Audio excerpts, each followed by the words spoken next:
Allez, je vous fais une correction partielle pour l'exercice 7. Je ne vous fais pas la correction entière en vidéo parce que franchement, ça serait super long et autant regarder directement la correction écrite. Donc là, je vais vous montrer juste le raisonnement. Après, il faudra faire la rédaction. ABC, c'est donc un triangle équilatéral. Quand on a un énoncé sans schéma, c'est toujours une bonne idée de faire un schéma au moins à main levée pour comprendre de quoi est-ce qu'il s'agit. Donc j'ai un triangle équilatéral et j'ai E, un point du segment AB. Alors là, on ne me dit rien de particulier, donc je ne vais pas le mettre pile poil au milieu, vu qu'il n'y a pas de raison. Je vais le mettre, par exemple, par ici. F, c'est un point de BC, ok. Et G, c'est un point de AC. Tel que AE, donc AE, c'est ce segment-là, doit être égal à BF. Ah, mais déjà là, on voit que F, je l'ai mal placé. Alors, je ne vais pas mesurer, mais pour que ça paraisse cohérent, je vais plutôt le placer par ici, de façon à ce que AE soit égal à BF. Et il faut aussi que ce soit égal à CG, donc pareil, je vais mettre à peu près la même longueur une troisième fois. Et je vais corriger un petit peu mon schéma. Voilà, donc là, je trouve que ça ressemble à quelque chose. Et on n'a pas plus d'informations. Démontrer que le triangle EFG, ce triangle-là, démontrer que c'est un triangle équilatéral. Mais on n'a pas beaucoup d'informations. Il y a une information que je n'ai pas codée, c'est le fait que ABC est un triangle équilatéral.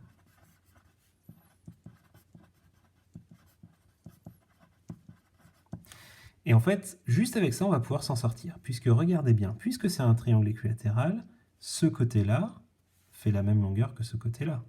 Mais puisque ce petit morceau fait la même longueur que ce morceau, le morceau restant ici, que je vais coder par un petit triangle, il fait la même longueur que le morceau restant ici. Et on peut faire le même raisonnement ici. Ce morceau restant est identique. Ok.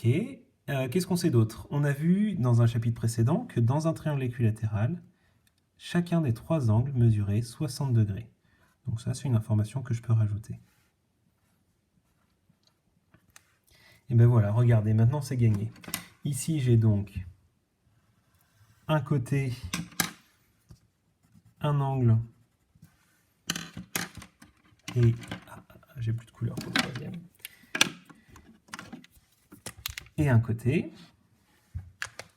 Ici, de la même façon, j'ai un angle, un côté, un angle et un côté.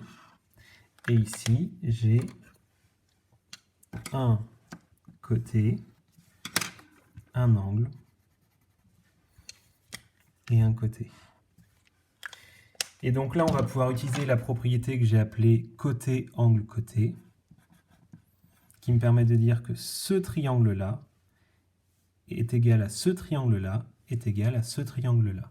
Et on a vu que des triangles égaux, ils avaient leurs trois côtés égaux, donc ça veut dire que nécessairement, cette longueur-là, puisque c'est la troisième de ce triangle, elle est égale à celle-là, puisque c'est la troisième de ce triangle, et elle est égale à celle-là, puisque c'est la troisième de ce triangle.